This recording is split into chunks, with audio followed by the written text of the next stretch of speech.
ABCD do trauma e trauma torácico. Fala, pessoal, tudo bem? Então, eu imagino que você já atendeu algum politrauma no plantão e sabe ali que cada segundo é importante. Então, nós hoje vamos revisar a abordagem inicial ao trauma, com base aí no ATLS e o PHTLS, com foco no que mais cai na prova, que é vias aéreas, choque, lesões torácicas graves. Então, quero que vocês pensem rápido, visualizem aí a cena e tomem as decisões em tempo real, para que a gente consiga acertar as questões da prova. Então, inicialmente, o que a gente tem que fazer? Tem que ver a segurança do socorrista e a avaliação da cena. Então, antes de tudo, você tem que avaliar a segurança da cena, usar EPI e priorizar o socorrista sempre. Uma diferençazinha rápida, né, da antiga edição, do ATLS, que o PHTLS versus ATLS é uma diferençazinha, porque o PHTLS, a sequência é XABCDE, ou seja, primeiro hemorragias. O ATLS, a antiga edição, seria o ABCDE clássico, tá bom? Mas a nova já tem aí, colocando o X para a gente avaliar. A sequência do ATLS, vamos pensar ali numa via aérea com controle cervical, então você tem que estabilizar a coluna cervical antes de tudo, lembrar das indicações clássicas de intubação, que seria apneia, Glasgow abaixo de menor ou igual que 8, né, ou seja, um TCE grave, e o risco de aspiração, ou seja, um paciente com rebaixamento do nível de consciência. Então, pergunta, pessoal, muito importante para a sua prova, preste aí atenção, olha aí, ó, se eu intubei e o paciente piorou, o que eu devo verificar? DOP, certo? D, de deslocamento do tubo, O, de obstrução, P, de pneumotórax, e E, de equipamento com falha. Então, pode ser uma das 4 principais causas de descompensação aguda aí do ponto de vista respiratório após a intubação. Na letra B, a gente tem que avaliar a respiração e a ventilação. Então, você vê saturação periférica, expansibilidade torácica e os sinais de lesões torácicas fatais, que a gente vai falar aí na sequência, na parte de trauma torácico. C, circulação com controle de sangramento, então lembrar de 2 acessos periféricos calibrosos, não é reposição por acesso venoso central, tá? A gente tem que dar preferência por acessos de grosso calibre. Ring lactato, né, reposição de cristalóide, e lembrar do ácido tranexâmico, a gente faz aí 1 grama em 10 minutos e 1 grama a cada 8 horas, tá certo? Seria importante aí. D, de disfunção neurológica, a gente tem que avaliar o Glasgow, certo? A gente vai ver pupila, lateralização, né, sinais de rebaixamento de nível de consciência. E na letra E, que é exposição e controle de temperatura, lembrar de tirar a roupa do paciente para avaliação total do corpo, né, e depois tem que cobrir novamente com manta térmica. Tudo bem? Então, esses pontos aí são importantíssimos para a sua prova.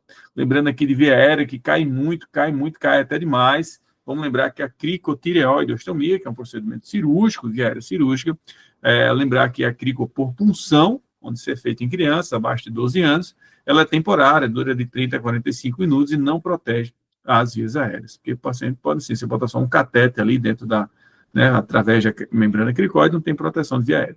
E a cirúrgica seria definitiva, mas é contraindicada em pacientes menores que 12 anos pelo risco de estenose. Tá certo? Lembrar que a máscara laríngea é muito útil na urgência, certo? Mas também não tem uma proteção completa das vias aéreas. E a traqueostomia é um procedimento eletivo, não é emergencial nem urgência. E de forma eletiva é feita no 2º e 3º anel traqueal. Ok, pessoal? Lembrar aqui também de um conceito muito importante para a sua prova, que é o paciente grave com choque hemorrágico, onde a gente faz o quê? A avaliação aí do Damage Control Resuscitation. Então, lembrar da tríade da morte, que aí pode cair na sua prova, que é a hipotermia, a acidose e coagulopatia. Lembrar da hipotensão permissiva pode ter algum benefício. Evitar a hiperidratação, evitar cristalóides em excesso. E lembrar do protocolo transfusional maciço de 1 para 1 para 1. Tudo bem? Beleza? Ok? Vamos falar aqui do que mais cai em prova, que é o trauma torácico. Preste bastante atenção nesses pontos importantes que nós vamos falar agora, tá? Então, pneumotórax hipertensivo. Qual é a clínica? Desvio da traqueia, lembrar com sinais de hipotensão, que é um choque obstrutivo, urgência jugular, e o murmúrio vai estar abolido do lado do timpanismo. A conduta é o quê? Toraxentese imediata. No adulto, aonde? Quinto espaço intercostal, linha xilaméria, ou até no 2º, certo? O ATLS, na nova edição, agora já está permitindo os 2, antes tinha tirado aí do 2º espaço intercostal, por motivos de pacientes com mamas volumosas, né? O coração, aí, enfim. E a criança, a gente ainda tem indicação do 2º espaço intercostal, linha hemiclavicular. Tudo bem? Lembrando que o tratamento definitivo é a toracostomia com selo d'água. Beleza, pessoal? Muito importante aí para a sua prova. tá bom? Então, aqui das condutas, né? Tem que verificar a técnica, se drenou, tá certo? Cuidado aí com lesão aí de brônquio-fonte, né? E assim por diante, tá certo? Vamos lembrar aqui também do hemotórax, tá certo? Vamos falar um pouquinho aqui do hemotórax. Então, o que seria o hemotórax? É um desvio traqueal com hipotensão e agora maciçez, se não tem hipertimpanismo.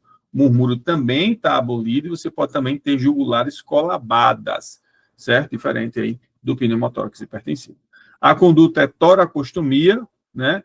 Ou seja, uma drenagem torácica ou toracotomia, abrir o tórax, né? Se na drenagem inicial da toracostomia tiver uma saída de sangue em excesso, por exemplo, mais de 1,5 litro na drenagem inicial, ou maior ou igual que 200 ml por hora por 2 ou 4 horas. Tá certo, pessoal?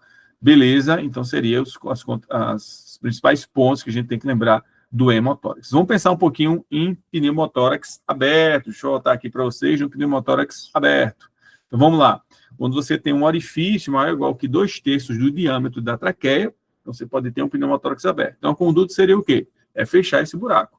Então, você vai fazer um curativo em 3 pontas, primeiro, ou seja, faz tipo uma válvulazinha, tá? E depois vai fazer o tratamento definitivo, que é a drenagem em selo d'água.